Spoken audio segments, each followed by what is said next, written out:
News around the world. In a recent interview with Pravda, Admiral Alexander Kolchak, head of the Imperial Russian Navy, has been asked to respond to the vocal criticism from within the ranks, as well as from retired officers, above all former Captain Boris Petlayakovich, about the apparent lack of interest from military leadership in upgrading the aging fleet and new construction. The much celebrated launch of the Admiral's Seavers has given hope that change was afoot, but calls for new capital ships have so far fallen on deaf ears. Admiral Kolchak first reinforced his commitment to the Navy as an integral part of the Imperial Russian military.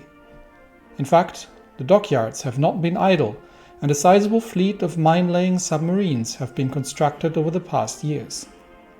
Yet, the Admiral also restated the iron fist of necessity that dictates the rearmament program. According to Admiral Kolchak, the Russian industry lags behind our adversaries in continental Europe, and detachment from German influence has left marks. Our forces on the ground are in dire need of equipment, above all artillery, aircraft and tanks, as they will be bearing the brunt of the Reichspact's might in the event of a renewed armed conflict. The fleet, while essential in securing our coastlines, must, just as the soldier in the trench, make do, as shortages are everywhere. The Admiral reinforced his support for the Tsar and pledged to continue to be the voice of Russian sailors and dockyard workers. In other news, negotiations between Farouk I of Egypt, leader of the Kaiserreich, and the Persian delegation on territorial differences in the fragmented region after the retreat of the Ottomans have broken down. Persia has asked for Russian military assistance in support of the newly inked membership of the Moscow Accord in their defense against Cairo's aggression. So far, Moscow has not officially declared war on Egypt, but has urged all sides to find a diplomatic solution.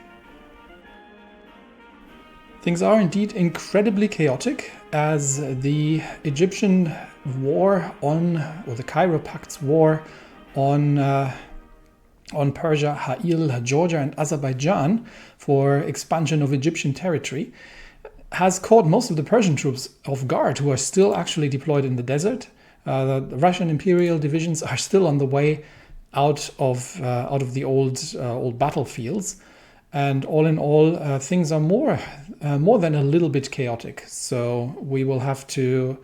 So far, Russia is not getting involved just yet and is calling for peace. Why? Because Russia is still involved in all the other fronts, not the least of which the Italian front, which has finally started to see some movement after years of stagnation, where divisions are moving east once more in order to try to break the stalemate there after we have pushed out of Rome.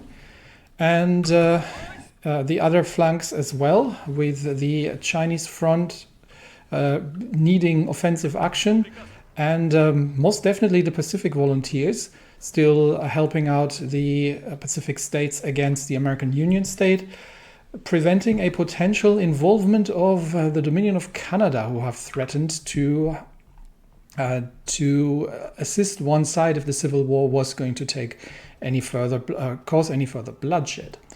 That aside, we have logistical problems, many of these shortages. So we're still a fair, especially support equipment and heavy tanks. We're still a fair amount of time away from actually being able to fully equip our units, and that is not accounting for potential combat losses.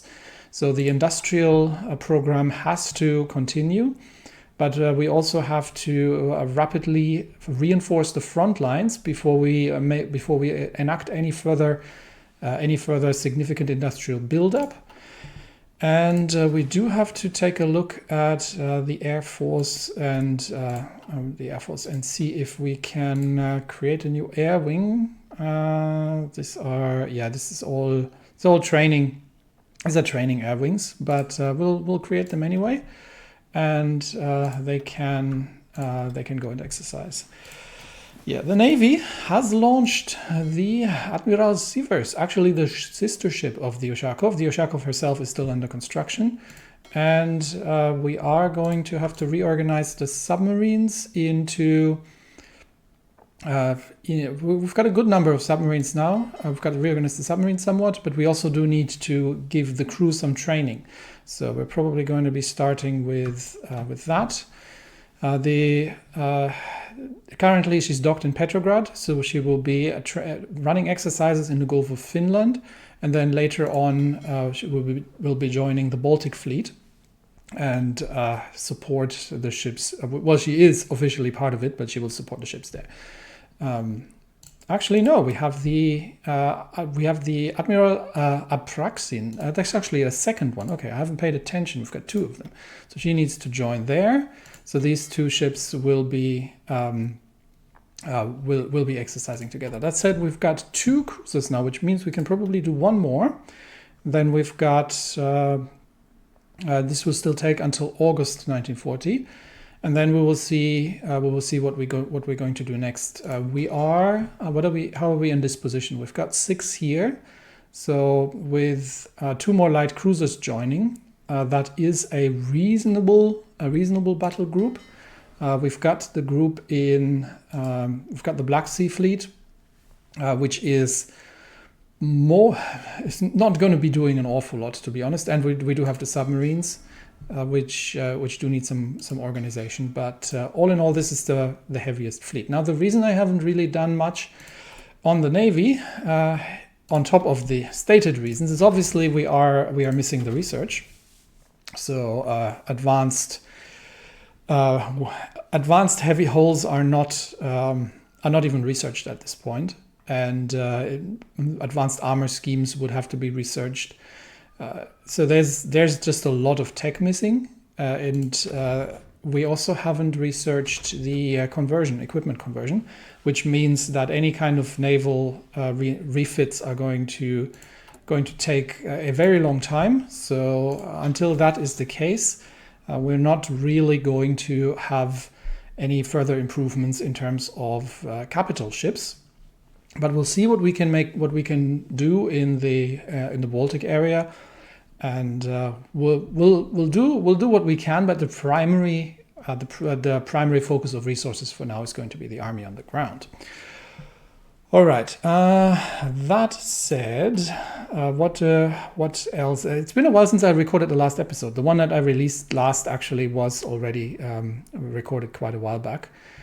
Somebody mentioned that I should invite India. Not even sure where that went, because I haven't recorded in multiple weeks. So I'm a little getting my head into the game again. But I don't, unless I miss it, it should be in here. Unless I miss it somewhere, I don't see anything that we can do in India. So we're not involved in the Indian War, but we'll see if we can pacify the Middle East. But for now, let's get back to the action on the ground. In the Americas, our aircraft are moving forward towards Baton Rouge and are going to assist from there. We've got the first moving in, and we're pushing north from through Jacksonville, which I think is going to be the next cauldron that is going to get things topped off. State export companies have been completed, which gives us political power gain and 5% consumer good factories, plus some decisions for trade agreements. Now it gets interesting, because we actually now, due to the ongoing wars, have a world tension of 85%, which means we could technically start the preemptive war. It has to be either 75% world tension or 1st of August 1940. We're still in February 1940, so we could launch an early war, hoping to catch the Germans off guard. Or we spend another month, but every month that we spend in adventures abroad is going to give the Germans more time to get ready for a conflict that they definitely see coming as well. So let's have a quick look at the decisions that have been becoming available. Court Foreign Capital. Yeah, where is it? What am I missing? Where did it go? Oh, there it is. Economic projects, right? So core foreign capital. So I can expand. I can expend 10% power projection, and I get civilian military factories or dockyards afterwards. This is going to give me minus 20% consumer goods factories. However, it's also going to give me plus 10% resources to market. And we are now on free trade from this. So that means we are potential. Yeah, we're a bit short on rubber, because what rubber we have is getting, a lot of the rubber that we have is actually getting exported at this point. So that is less than ideal. And yeah, that's also something where we still need to build more of. So synthetic refineries actually need to be queued up for increased aircraft production. But we will try to trade with Siam in the meantime. However, Siam, I think, has joined the co-prosperity sphere. So in any kind of in any conflict with Japan, that trade is going to dry up. So right now we can trade through the land routes, but that may be becoming difficult. So we do definitely need to queue up a few synthetic refineries still. Somewhere where we don't really, somewhere far away from the front lines, preferably. Let's get like 3 queued up down here. But this has to wait for a lot of things. But first we need to actually get through the, we've still got two queued up in Yaroslavl, so that'll help as well. But we have to get through the frontline preparations too. So that's another reason why we probably don't want to declare war just yet. But instead, we've got a few other things. So with the state export companies done, we could now do restriction of foreign business, which is going to get us back into export focus from free trade. And it gives us 50 political power at the same time. However, that's 49 days of not really doing anything, and the political power that we gain barely makes up for the. So it's basically just it's a zero-sum game and we get the export focus out of that. Alternatively, however, we've got a few other things. We could consolidate the security service for an additional operative, or we could get the Hammer of Suvorov done for a 20% attack bonus against fortifications. And that with a tank destroyer and an artillery variant that we probably don't really need. But that would be a good modifier. Alternatively, a cost reduction in land doctrine would also be very welcome, and some additional generals available. Or we could get 2 free military factories, and we could get 5% production efficiency cap. It's also good things. Or we could get all aircraft production cost down. That would also be useful. So a few more useful things we can do here. And I think alternatively, the democratic curriculum is something that we really still need to do in order to get to the self-defense of democracy. In order to get, because right now we're on, I think we're on strengthening democracy. Yes, strengthening democracy, which, but it's a bit of an effort because it does need, actually it just needs the democratic curriculum. It does not need the judicial reform. Although the judicial reform will do that as well. And we don't have to go through the campaign. Okay. So if we do the curriculum for one right-wing anger, then we could do the judicial reform after that. But we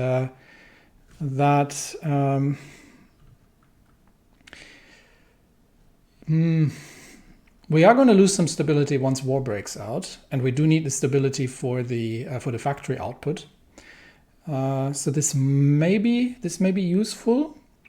Or we do this for one left-wing anger, but 100 political power would also be useful, because we still actually have to.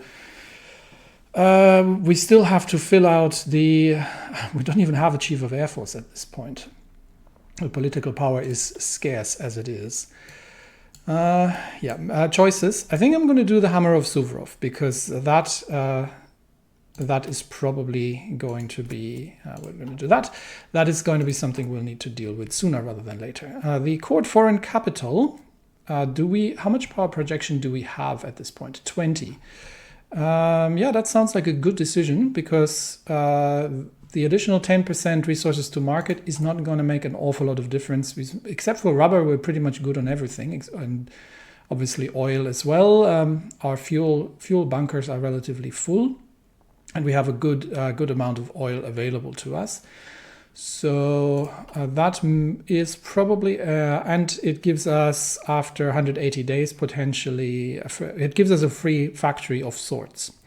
So that is, and it gives us minus 20% consumer goods factories. So right now we are effectively at 36 factories. So if we are taking that decision, we should be, we're 27 factories. So that has done, at least temporarily, has given us a boost to our construction quite significantly. We still have, do we have resistance issues? Not really, no. And we are in the integration path. So once these reach, I think 80%, then we should be able to get these territories integrated into Russia proper. All right, that out of the way. So that means the actual official beginning of the war has been postponed for another month, or 2 months. But we will see how that goes. All right. For now, Persian troops are fighting in. Have begun clashing with Egyptian divisions in Syria. So we will see that we'll see how this goes, and if we do need to get involved in there in the end. Okay, tank forces are once again engaging. Once we get the reserves deployed against the encircled enemy divisions here, and we should be able to clean that up. The 6th and 2nd are moving north from Jackson, and we'll be cutting off additional enemy troops. And in Sicily, troops are redeploying to their new positions, but given that Pescara is about to fall, we might be able to cut off enemy divisions after they rush across the river in a surprise attack from the mountains. So for now, we'll just be defending here. We do need to import additional rubber, so let's do that.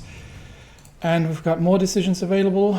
The trade pacts, right. No successful Russian industrialization can happen without extensive trade deals with more economically developed countries. Unfortunately, the fall of France and Britain to syndicalism, as well as the Great Depression in America, has left us more dependent on Germany than ever before. This allowed the hegemon of Europe a disproportionate amount of influence. Yeah, we've dealt with that. We've dealt with that already.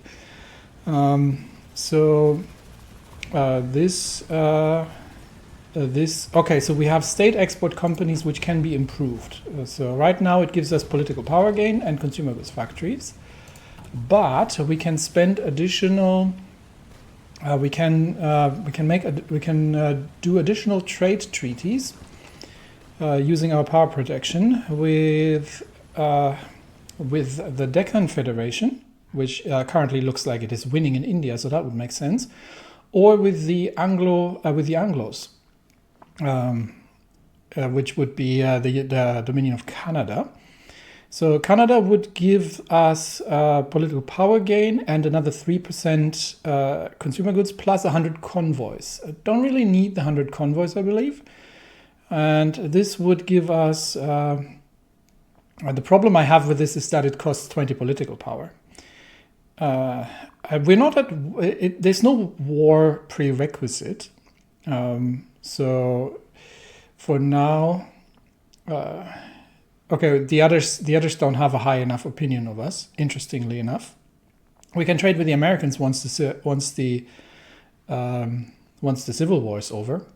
So there are more options for trade here, but for now, we have, we also potentially still have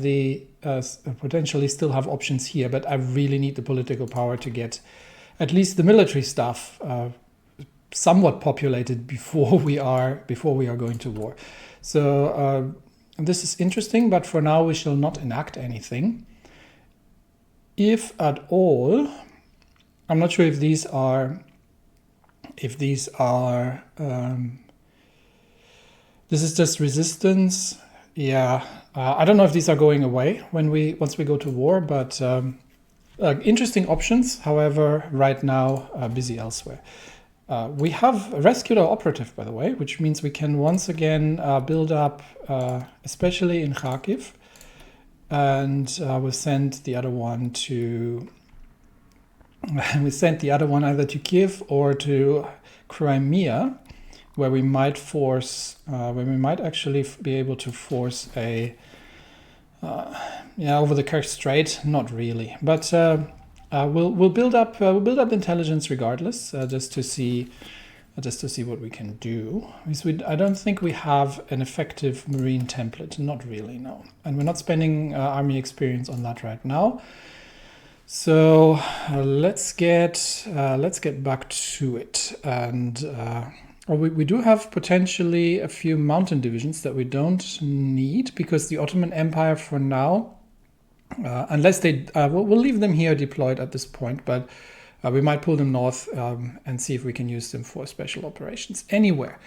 All right, more importantly right now, we have to keep an eye on Sicily, especially the Pescara breakthrough, and see if we can exploit that. And we are going to fall back towards the... we're going to fall back with the 34th and see if we can get them detached. In the Pacific States, because in the Pacific States we are making progress here. Counterattacks from the east, from the Blue Diamond Division, but our tanks can push that back. And we'll leave one tank division behind to support. And with that, I think we'll close the trap on another. We'll close the trap on another section. We have additional call to arms from Georgia and Azerbaijan. This would how long until we have to respond? We've got a month to respond, so we'll see. We'll do what we can. Obviously, this will recall volunteers from everywhere, but that is something we do eventually need to do anyway. The problem is we're then going to get involved in a war in the Middle East, diverting troops from the European front lines, which would be less than ideal, and would also potentially maybe trigger the Kingdom of Egypt to align itself with the Reichspakt. But we shall see how this goes. More critically, however, the Italian situation is on the brink here, and if we do not clear that, I think without our support, the Italian front is largely going to collapse. So we're fighting the 3rd Oklahoma Minutemen, who have no recourse against the assault of the light tanks, except for the forested terrain that they're operating within. But we can already begin clearing out enemy positions westwards as we go. Okay, Engines 3 has been researched. How are we on? Which means we once we got the high-speed airframe done, we can. This is still all ahead of time. Torpedoes would be interesting, but we are so far behind everything that it's. This is still ahead of time to give us additional rubber. We do have. This is still ahead of time. We don't need the fortification levels. That means we can take it. Yeah, we're running behind again on artillery, so that needs to happen, and that will be the next focus. Yeah, we'll keep the call to arms in mind, but the situation internationally is difficult, to say the very least. Okay, the northern tank divisions will rush to clear out the encircled enemy, while in the south the tank divisions have started getting engaged, and despite the fact that they have a defensible position across the river line here, and they're reasonably powerful, they have nowhere to escape. So I think they will be finished off, and I hope that the friendly troops can finish the task here in the south of Little Rock. Which brings us back to Sicily, where the 34th is about to arrive. And I think they have reinforced Pescara. Yeah, it looks like they have reinforced Pescara. So once again, we're staying in wait, and we're getting ready for another push east in case they break through towards Pescara, which, if they counterattack, might still happen. All right, we've got another research slot. We don't need the medium airframes, but we do need the anti-air upgrade. So because that is and that is an important that is a very important piece of equipment that we need to start producing. And we've got Dux, which sorry, I keep forgetting what that's for. That's for the fighters. Okay, so here we've made our way. Range, air superiority range, attack and defense, more range or agility, reliability and speed. I'm going to go with reliability because we're probably going to eliminate random engine fires. That sounds like a good thing to do, which might reduce the losses somewhat that we're taking. All right, but that said, we are now ready to construct, and yeah, these are all, I think, queued up on anti-air, actually, not on the tanks, on anti-air, interestingly enough. So that is still 3 months away from being resolved. How many factories do we have on AA? 5 factories. That should be enough for now. The artillery is a bigger problem, honestly, because we are needing so much of it. And support equipment as well, but I really don't want to apply more than 5 factories right now at support equipment. We've got 15 on infantry. We are actually okay on infantry equipment, but this is something that will be having losses very rapidly, so I don't want to reduce that.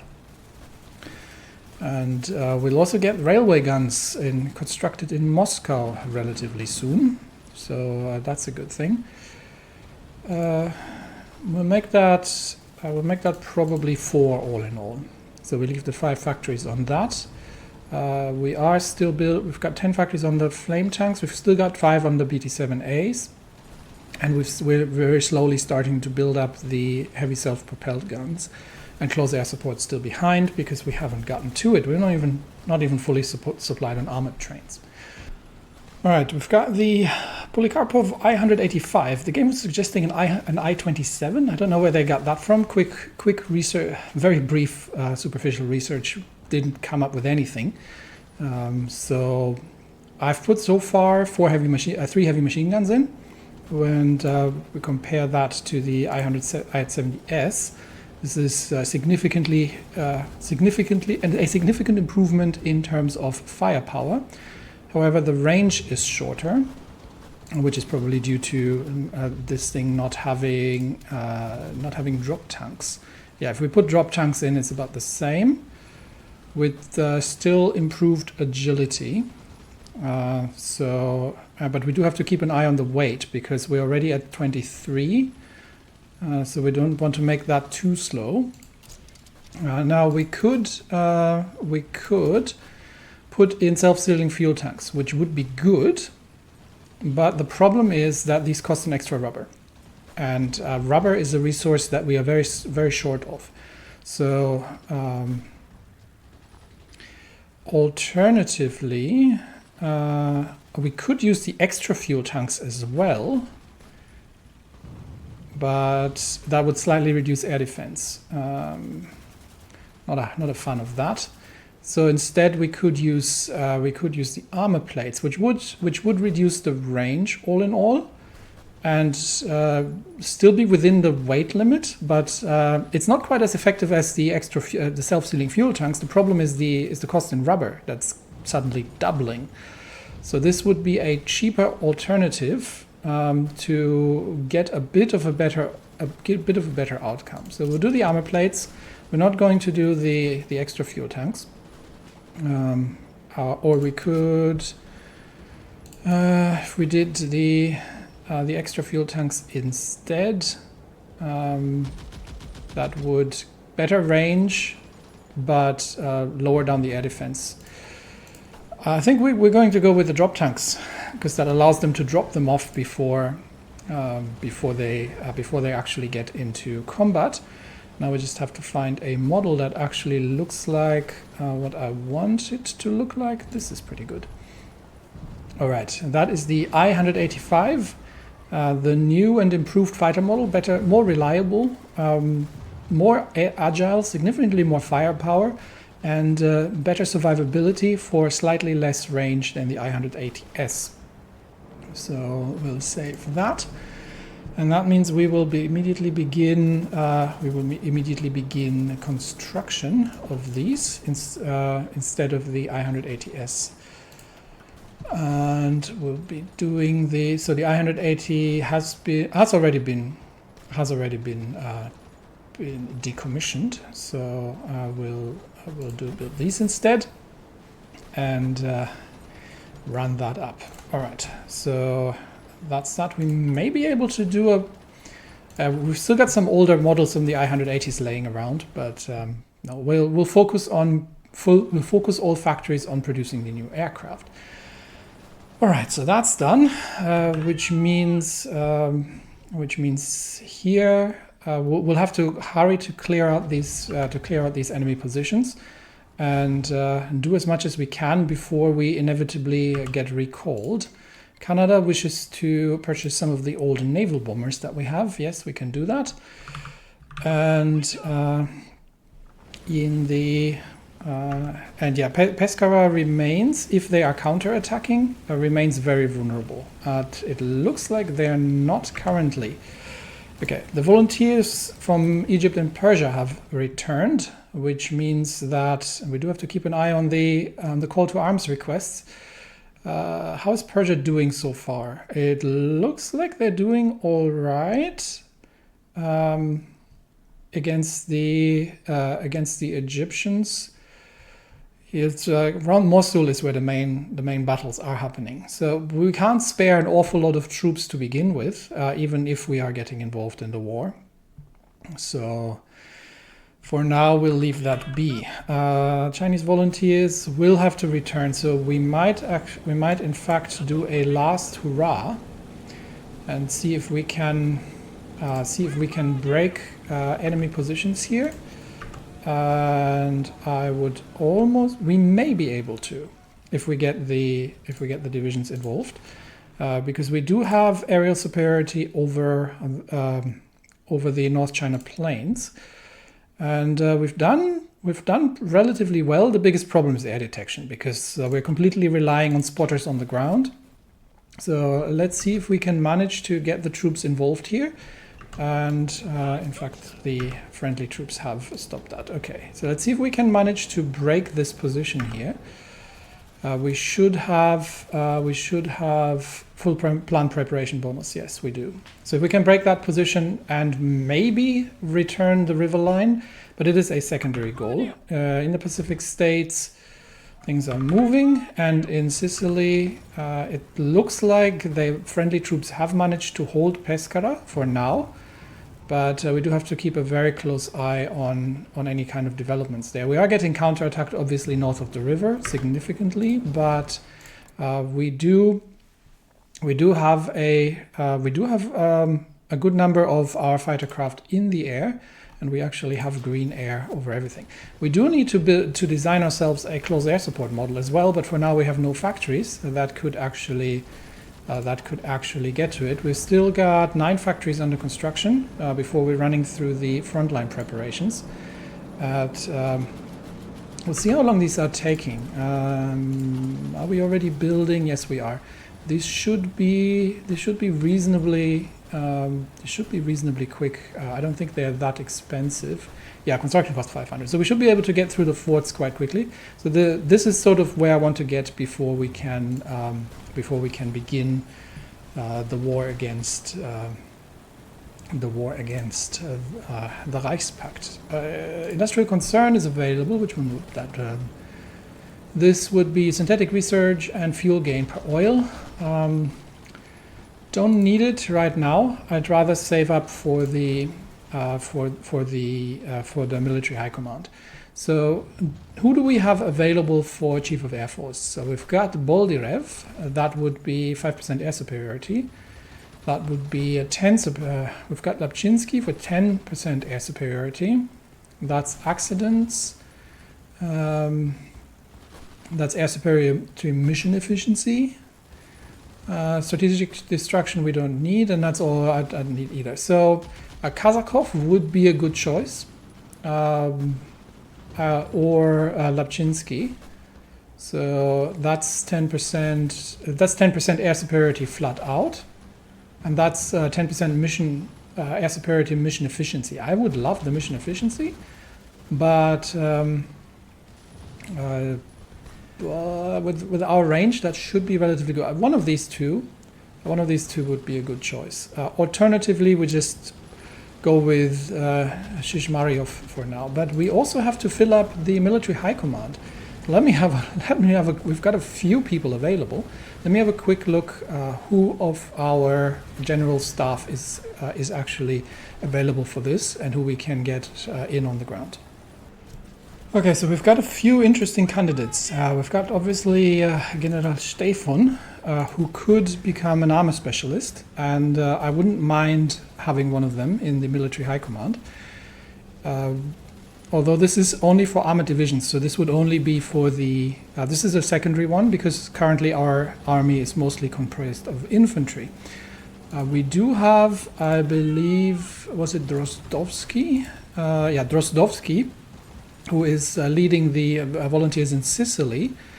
Has a fair few. He could go for coordination, for reinforced rate and coordination. That'd be good. But I do need an infantry expert, and right now the only one we have available would be Kutepov, who is currently an infantry expert. But he is, I think, at the main army at home. That would be, this General Kutepov, who already has the infantry specialist despite the fact that he's only a 3-star general. And that means I am actually paying 100. Interestingly enough, this is weird. I'm not sure if this is the same person. This might be a bug, but the portrait looks different. So maybe it's his brother.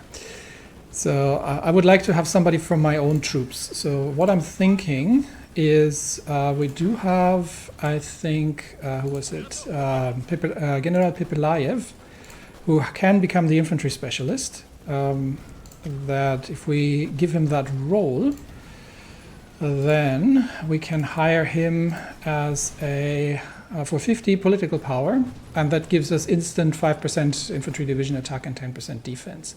So that's what I'm going to do, and it's done. And then we hold Drozdovsky back for potentially another another role, and we will see. I think coordination might be pretty good as well. So we could get him in as a coordination specialist with the next 50, and then I don't think we have many people in terms of Air Force. We've got air combat training, which is kind of nice. Tactical bombing we're not using. Army logistics would probably be good to have, but Grishin is way too expensive. We're not going to need the fleet logistics, and combined arms experts, not really useful just yet. Concealment might be quite nice, but in the end I would like to have as well an armor expert, and maybe I'm going to go for the coordination. So that would be the triplet for the military general staff, mostly focused on ground operations. All right, but we'll wait for the next 50 political power to become available. All right, they haven't made any breakthroughs with counterattacks towards Pescara, despite the exhausted Sicilian troops attacking here. Can we breach the enemy position in China is the big question, and I think that is going to be too much to ask but we will see how this goes. Meanwhile, as the snow retreats, General Field Marshal Pjotr Wrangel has requested an emergency meeting of the cabinet to discuss actions that the government will be taking following the Shatilov report's recommendations. Chairman Minister Nikolai Nekrasov was undeniably bitter about such a request, as it showcases how the Minister of War is in practice more powerful than the head of government if push comes to shove. It was no ordinary cabinet meeting either. The Minister of War, Pjotr Wrangel, was essentially requesting the Emperor's permission to start preparations for Operation Yekaterina, the preemptive invasion of German-controlled Eastern Europe. While the decision on war and peace rests on the State Duma and the Emperor, the military only needs the permission of Nikolai Nekrasov to start implementing the necessary precautions in case of war. And I think that is warranted because, as we have seen from the detachment of German industry, the threat is definitely there. The implicit threat was clear. The army merely expects political backing for already decided operations, and if that's not given, the government may lose the trust of the whole army. We can push back on that and lose 5% war support. Currently our war support is at 97%. Or we can launch preparations for Operation Yekaterina. Now, I don't know how long this construction is still going to go. This is still going to go a while until we're actually ready for war. This probably puts us on a timer. So that activates the mission to launch preparations for Operation Yekaterina. Operation Yekaterina obviously is the preemptive war. This is 35. We have finalized that, and I'm assuming that this will be. I'm assuming that this will be put on a timer.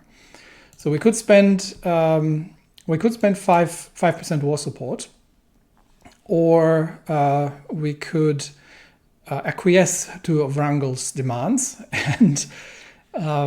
and begin the preparations. Now, I don't know how long the timer is going to be. I really want to, as much as possible, finish off the American Civil War as much as we can here. Although, how does it look? They're reasonably stable. I'm assuming that they can finish it themselves, but I would have loved to finish it with Russian troops on the ground. The Persian situation, of course, might require our assistance, although Persia looks like they're doing a relatively decent job of pushing into Syria for now. But that would definitely be a powder keg on the southern border. The bigger question is Italy, because if the Italian situation, I doubt that the Italian situation will be resolved unless some form of miracle happens and we're able to cut off large parts of the syndicalist army. The problem is that then potentially the two Sicilies may, who by the way seem to have lost, oh no, they still have the German troops here, they would lose the support potentially of the Germans. Then again, the North would also lose the support of the French and the British. So I'm really hesitant to expand the Third International into Italy. That said, that would give them control of the Mediterranean, basically. But as we still have the Baltic and the northern routes from which we could operate. Are we ready for war? Honestly, not yet, because we still have to get through the construction of essential radar stations. I'm going to reduce the Yaroslavl fuel silos to 1. I think we'll just finish that one up and then we'll be done with that. How long can I stall that? Can I stall that decision to get a bit more clarity? 13 days. Okay, we'll stall that for 13 days. We still got 2 weeks 3 weeks on the call to arms requests, and we will see. We will see how the situation develops in the meantime. All right, we'll stall that for the time being, and we will see if we can manage the break here. But I honestly doubt that we can break through this. Yeah, they've still got 2 divisions, and they are sending in reinforcements. So I doubt that we can break this. Maybe. Let's see. Let's see if they can send reinforcements in time. Then we will we'll give up on this endeavor. But we'll see if we can break through their lines here. Almost done in New Orleans, and we are closing the gap in the north as well. They have cleared out Little Rock, so the next target here would probably be Birmingham, or we go through the south through Texas, the Mobile, and then towards Montgomery. That may be the option, but they'll just move the government out. Okay, Italy. Are they breaking through towards Pescara? That is the big question. If that assault here is breaking through, and they take Pescara, but no, they're immediately counterattacking. We will see if they break through, because these defenders are absolutely exhausted. Then we may have an opportunity to entrap some enemy divisions behind the lines here. China, have they reinforced? We're still facing. Okay, they are sending reinforcements in from the north, and I don't think we can dig them out there in time. But we are trying. Okay, the tanks are finished. So let's consolidate the front lines and bring them south towards Mobile, where we are going to launch a coordinated strike. In fact, we are already advancing. So we'll bring in the tanks. And once they are present, then we'll make that happen. We've got 10 days left on the decision. Okay, so all eyes are on the last defenders, the 2nd Alpine in Pescara, and see if the enemy can breach before the 10th division gets back. In China, they are sending reinforcements, but we're digging out the last remaining Fengtian division here, by the looks of it, and we might be able to break through this if we can get that division out before they send infantry support from the north. Tanks here are rolling into position, so we'll wait there. And here, do they hold Pescara, or are they breaking through? Is the big question. We're still defending against vicious counterattacks from all sides, but right now, okay, they have reinforced, which means we will abort the assault. They have reinforced, and these volunteers will not be. In fact, we might actually begin recalling these volunteers from China, because we will need them on the European front. So I'm going to start. Well, it's not. Where have we? Who have we sent them to? I thought it was to the Qing government, but I appear to not. Oh no, there it is. Recall volunteers. Okay, so we'll recall the volunteers from the Qing government. The war in China will have to be fought without us, and we will leave that theater. That leaves us with 2 theaters to wind down, and that means we'll keep a close eye on the Pescara situation. We've got 6 days, 6 days to make that. In fact, they might actually break our defenses here with the vicious assaults. We do have to keep a close eye on the timeout here. So, beginning of March, we have to make our decision. So we're winding down the China operations. The Pacific States conflict is already moving without our doing. So let's see if we can get the armored divisions to break through and to break through and take the enemy capital. There we go. I've got 3 tank divisions on the move. Sicily, Pescara holding on by a thread. and 5 days to make the decision. So to keep a really close eye on it. Now they've reinforced Pescara, so I don't think they will break through here, and we're barely holding on in the north. We're not in the shape for any counterattacks. So I don't think China is going to be China. I don't think the front lines in Italy are going to change, which leaves us with the American front, which is rapidly collapsing. And we will have to make the decision in 3 days. So I think it is time now to call it. How far are we away from construction? This is gonna take a while. We've got 1, 2, 3 lines. 3 lines and a cookie, potentially 4 lines to build the fortifications. The fortifications might not be complete by the time war breaks out. The troops are not fully equipped as well.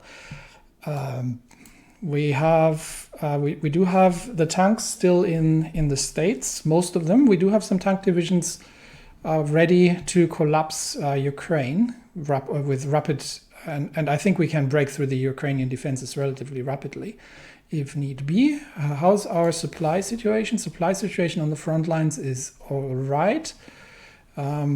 The reinforcements of supply have made a difference. So the initial war goals would be to collapse Eastern Europe rapidly and push towards the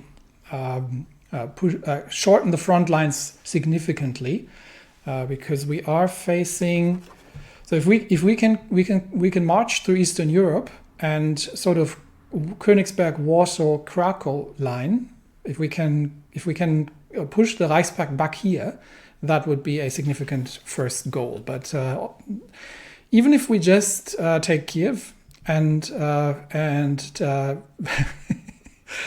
and deal with Eastern Ukraine and Crimea, that would already be a start. All right. So preparations for are we ready? No. But preparations for Operation Yekaterina are going to start. And that means, we've got 365 days. Okay. That's enough time. Definitely enough time. Okay, so I have been worrying too much. All right, let's focus on the Pacific states then, and see if we can end this civil war rather quickly. Where is the Pacific Union War? They're actually relatively far towards capitulation already. I would assume that if we take Montgomery, that's not going to be sufficient. But they are losing ground on all fronts. We still got 12 days to decide if we are sending support to the Middle East. But that's another problem that we need to deal with. We'll send the 7th Armored slightly eastwards. I don't think we'll need all of them, but we have broken across the river towards Montgomery, and Pescara is holding against all odds. Pescara is holding, but the forward position here in the mountains is coming under increasingly massive pressure. So I think in preparation, we're not. We'll fall back here for now. We'll let the Sicilian troops hold this line, because once again it's the Russian troops that are bleeding on the front lines, while now the Germans are sitting pretty.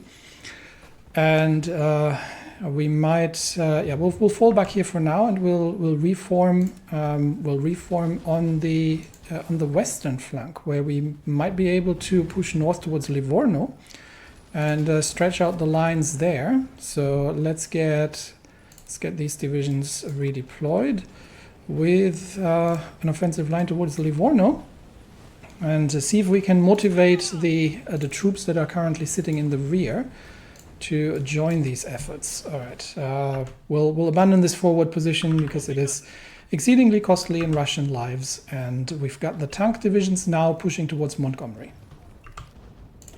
7th Armored is engaging the 30th Old Hickory Division, and we have taken Montgomery, which means that the the Union State is a significant amount further to capitulation, but they have retreated towards Atlanta. I think at this point we're no longer they are on the run, so we're no longer looking at reducing enemy troop counts, but we are literally going to follow the rail and push directly towards Atlanta, as well as in the south. We'll move on towards Tallahassee. We have to be a little careful not to get overextended, but I think we can make a significant difference there. All right, troops are trying to fall back into safety here against the vicious onslaughts on all sides. And fascinatingly enough, the Sicilian troops are holding on to their defensive positions in Pescara, which means that there's no movement on that front line. Either way, soon the friendly troops are going to have to retreat, and we have taken Atlanta with no opposition, which means we'll see if we can finish off the Union State simply by significantly breaching their front lines. Okay, Tallahassee is the next stop, so we'll leave Atlanta and push and send divisions south. Ireland has joined the Entente. Okay, so that is a significant foothold for the Entente in Europe. So far they only had Portugal, which means that they are potentially seeking a front against the Third International. So this is going to be a multi-front war once it breaks out. We'll see if we can manage to finish this off before the call to arms is expiring. We've got the 7th Mechanized moving into Tallahassee, and we have the other tank divisions clearing the lines in the north from there. I do have to keep an eye. It's the 13th of March. All right, we can potentially send the 6th east towards Savannah. I will just leave the enemy troops be while we have the 7th on the brink of taking Tallahassee, and I think from there, hopefully, okay, Qing troops have returned. We've got 2 more days to respond to that call for arms. So we'll see if they capitulate after we've taken Tallahassee. Okay, Tallahassee has fallen, and with that, I think the Union State is going to collapse. So I think we've done our task here, and Persia has sent a new call, or Persia has sent a new call to arms request as well. So actually, I do have a little bit more time, which means we still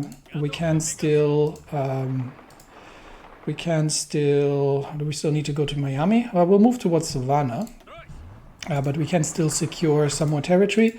But at this point, the tanks are freely driving through the American Union states, and there is a complete collapse of enemy resistance that is notable. And with that, the Treaty of New Orleans has been signed. It appears that the Union State government is on its last legs. Union leaders have met with the enemy's factions generals to negotiate terms of their complete surrender, and the American Union State has capitulated. All right.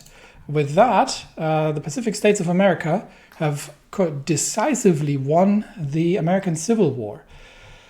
And given that the absolute lack of movements on the Italian front, we are inclined to accept the call to arms from Persia, because this is a war that needs to be wrapped up, but we also need to be careful not to commit additional forces. However, Ha'il, which has been liberated by the Persians, is already falling back in the desert, and the fighting is quite severe around Mosul, and I think the Persian advances may have been stalled here. So we shall accept the call from Persia, and with that, all volunteer forces are returning, including the Italian ones. The war in Italy will have to take its course. We will get all aircraft returning, and that means for now, for the first time in history, the Moscow Accord is officially at war in the Middle East. And that means we'll have to start reorganizing the troops, and we have decisions available. I'm not sure which one it is. We can expand mine production in the Baltics. This would 25 command power. This takes 60 days to start mining the Gulf of Finland. I think that is something we want to do, given that we are at war now. However, 60 days. We're not yet running. We're not yet doing the preemptive war, but I think we can start that already, because by the time that is complete, we will be at war. So we've begun mining operations near Petrograd, and we are now on the brink of war in Europe, while construction on the front lines is continuing. We do have to we can send friendly troops to support. So we do have we've got the 5th Army deployed here, which is currently not needed at this position. So we can send 3 mountain divisions into Persia to assist with breaking the front lines. We're not interested in dealing with the desert situation, but I think the best position would be to assist the push into Syrian territory. Now, where do we have supply? Mosul. So that's where we're going to deploy 3 divisions at Mosul, and we will see how much of a difference we can make. What's the air situation? Do we have airports available? Only the Tehran air base, which is probably too far to bring. Still got some old fighters here, but they probably won't have the range. Do we have some newer fighter wings? All of these have taken losses, and I need something that, with 180s. That might work. So we get 1, 2. Let's bring 3 fighter wings over to. We could also operate out of Georgia. That might actually be the better. No, it's the same distance. Okay, we'll bring 3 fighter wings over to Mosul for air superiority over the air zone, and we've got the other wings which can resume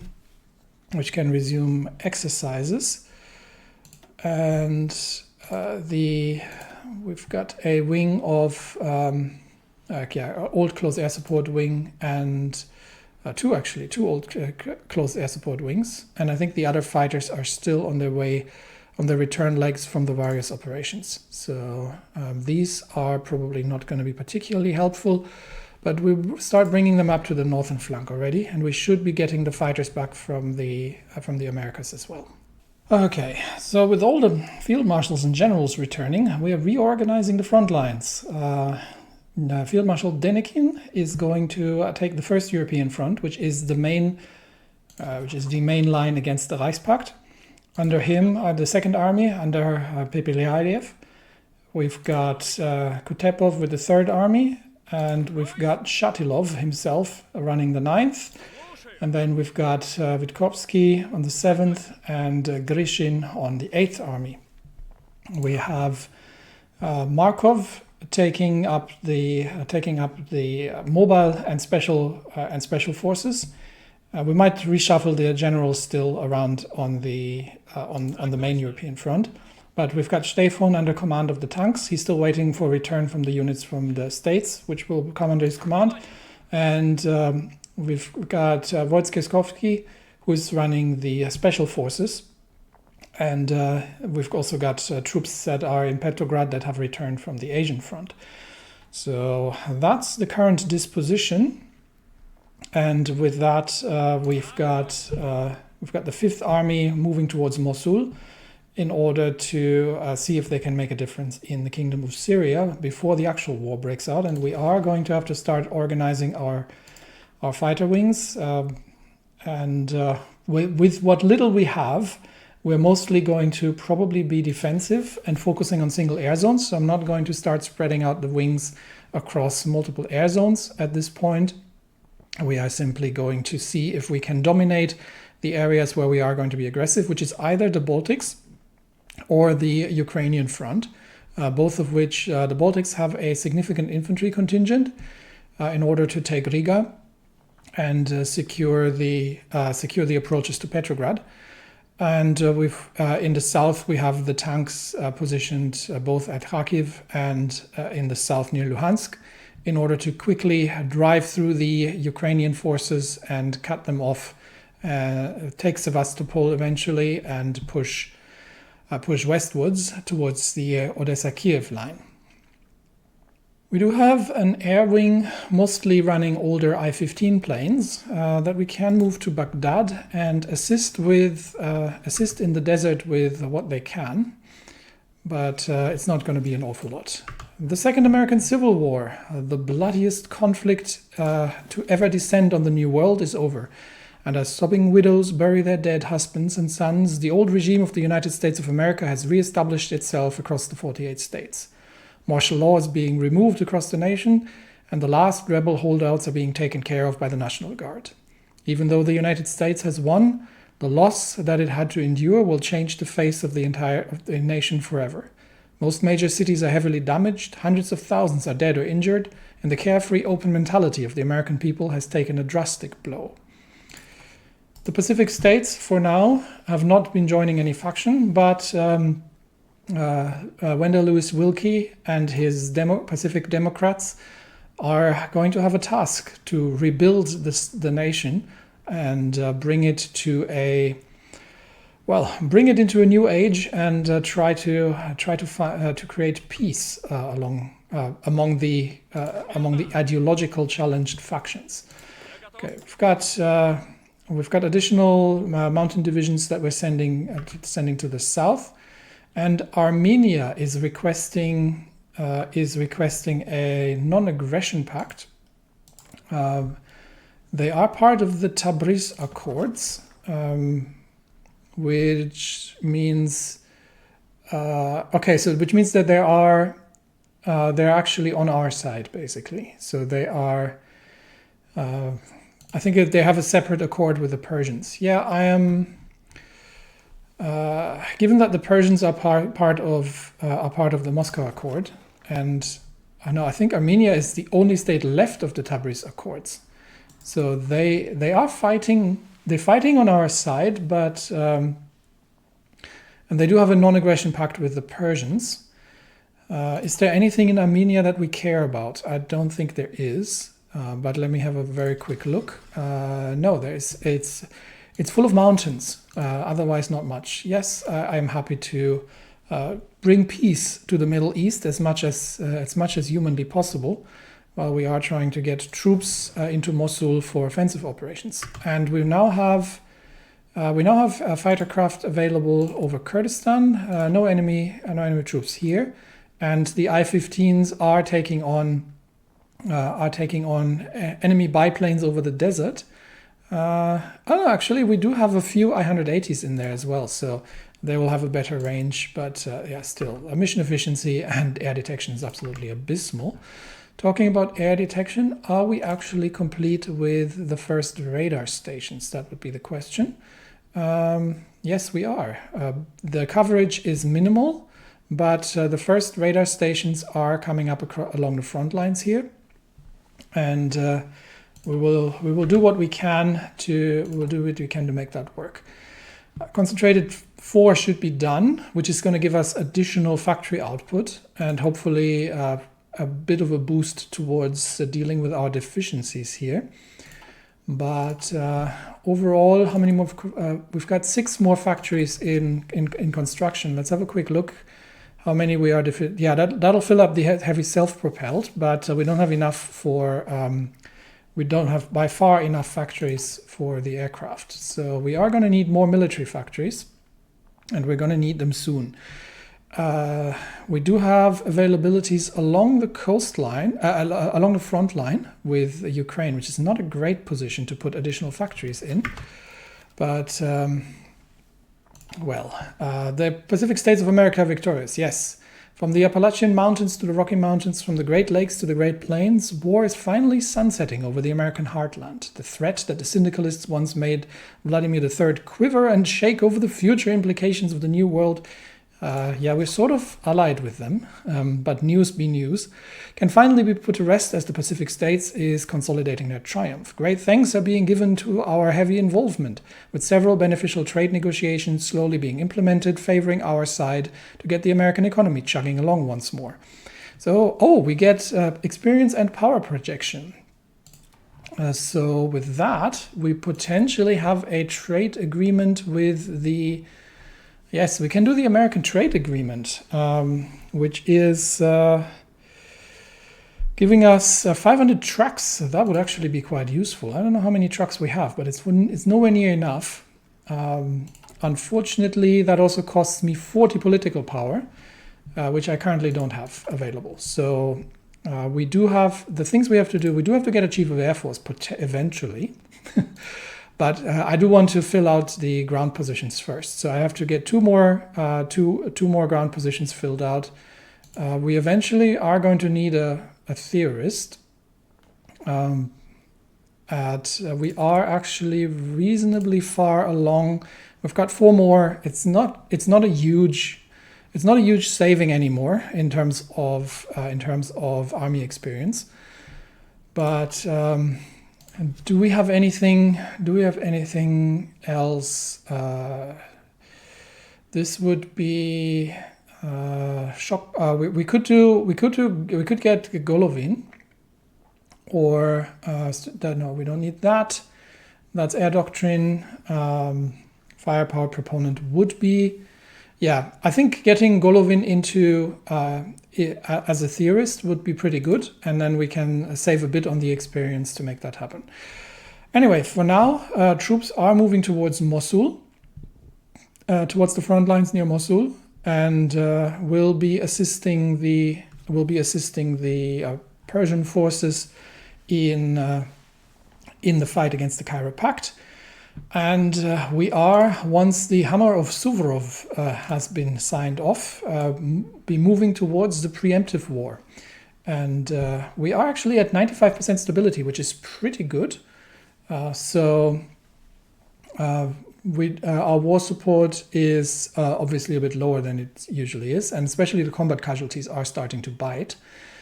So that's something we might have to do something about. We are very deficient in the intelligence department, unfortunately. So what do we know about our enemies? Last thing I'm going to look at today. Ukraine has a few divisions, but a few planes, but we don't know anything specific. The minor states together actually will have a sizable army. The big question is how effective the German Empire itself is going to be. They're still struggling. With how things are going. Paul Lejeune is the current chancellor, and they're still struggling to get there. To get out from their slumber. So we'll hope that we can make a push through Eastern Europe as soon as war breaks out. So for the next episode, we will, I guess, begin the Operation Yekaterina and begin the invasion of Ukraine and the United Baltic Duchy simultaneously, and that will be the plan that Wrangel and the people in the shadows, if you remember, behind him have so long worked for. A democratic Russian empire that is under a young, strong Tsar that is going to wrest our Eastern European brothers away from the oppression of the Reichspakt.